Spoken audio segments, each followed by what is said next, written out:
C'est une annonce de taille dans la sphère du monde du pétrole mondial. Le Qatar a annoncé qu'il quitterait l'OPEP, l'organisation des pays exploitateurs de pétrole. Le petit émirat est membre depuis 1961 de cette organisation fondée un an plus tôt, notamment sous l'impulsion de l'Arabie saoudite qui domine ce cartel de 15 membres à ce jour.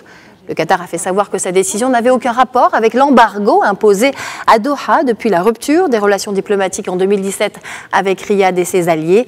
Doha souhaite désormais se concentrer sur la production de gaz dont il est l'un des principaux exportateurs au monde.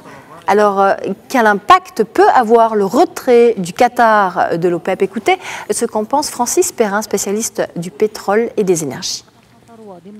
Toute décision d'un État de se retirer d'une organisation intergouvernementale est forcément politique.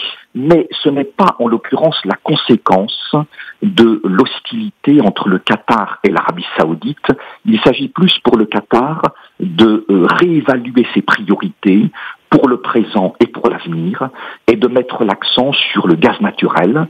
C'est un coup dur, il faut bien le reconnaître, parce que le Qatar était membre de l'OPEP depuis 1961, ce n'est quand même pas rien. C'est un pays de la péninsule arabique qui est quand même au cœur de la création de l'OPEP. Perdre un pays, ce n'est jamais rien pour une organisation intergouvernementale, mais vu le poids du Qatar en matière pétrolière et pas en matière gazière, mais l'OPEP ne s'occupe que de pétrole et pas de gaz naturel, ce n'est pas un impact considérable sur le poids de l'OPEP, sur le marché pétrolier mondial, et ce n'est pas une baisse importante du pouvoir de marché de l'OPEP en termes de pétrole et d'influence sur les prix du pétrole.